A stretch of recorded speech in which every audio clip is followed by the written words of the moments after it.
اصل میں دین کے معاملے میں جس وقت ایک عام آدمی کوئی عقلی اضطراب کا اظہار کرتا ہے اور علماء کی طرف سے اس کو تنبیہ کی جاتی ہے کہ دین کے معاملے میں عقل نہ دوڑائیں، تو ہمیں علماء کو یہ سمجھانے کی ضرورت ہے کہ ہم دین کے معاملے میں عقل نہیں لڑا رہے، بلکہ ہم دین کو سمجھنے کے نتیجے میں جو فکر آپ کی عقل نے ڈیولپ کیا ہے اس کے اوپر سوال اٹھا رہے ہیں۔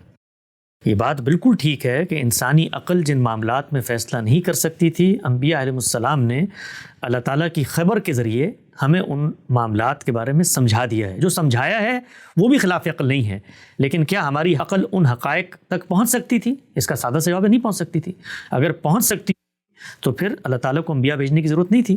اللہ تعالیٰ کو وحی کا سلسلہ شروع کرنے کی ضرورت نہیں تھی، اللہ تعالیٰ کو روئے زمین پر ایک شخص کو منتخب اور چنیدہ اور اپنا فرستادہ پیغمبر بنا کر کھڑا کرنے کی ضرورت نہیں تھی۔ تو یہاں تک تو بات بالکل ٹھیک ہے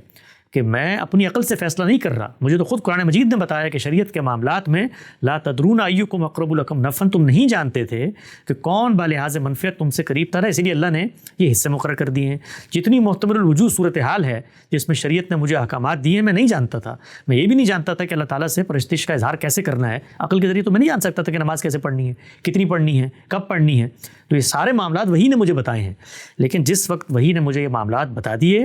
تو بتانے کے بعد آپ نے سنے ہیں اور سننے کے بعد اپنی عقل دوڑائی ہے،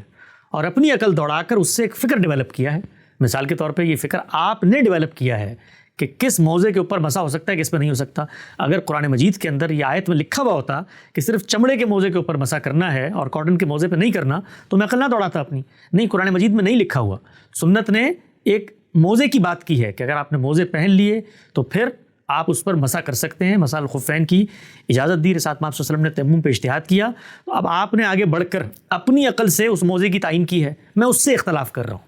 گویا میں وحی کے معاملے میں عقل نہیں دوڑا رہا، میں آپ کی عقلی مقدمات کی تنقید سے جو فکر پیدا ہوئی ہے اس پر سوال اٹھا رہا ہوں۔ تو یہ نقطہ جو ہے یہ علماء کو باور کرانے کی ضرورت ہے کہ جب بھی کبھی ان سے اختلاف کیا جاتا ہے، وہ اللہ سے نعوذ باللہ یا اللہ کے پیغمبر کے فیصلوں سے اختلاف نہیں ہوتا، وہ علماء کے فہم سے اختلاف ہوتا ہے، اور وہ فہم بھی مبنی بر عقل ہے۔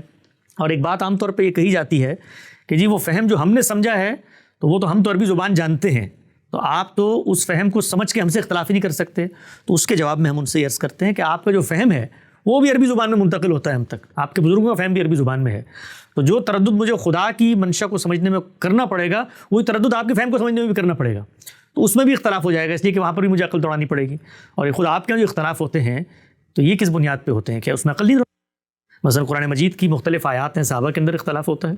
اس کی تفسیر میں اختلاف ہوتا ہے، لفظ کے معنی میں اختلاف ہوتا ہے، تعین سیاق میں اختلاف ہوتا ہے، احکام کی علت کو دریافت کرنے میں اختلاف ہوتا ہے، تو ہر جگہ ہوتا ہے نا۔ تو یہ ہر جگہ جو اختلاف ہوتا ہے یہ عقل کی روشنی میں وحی کی منشا کو سمجھنے کا اختلاف ہے، نہ کہ وحی کے مقابلے میں عقل کو کھڑا کرنے کا اختلاف ہے۔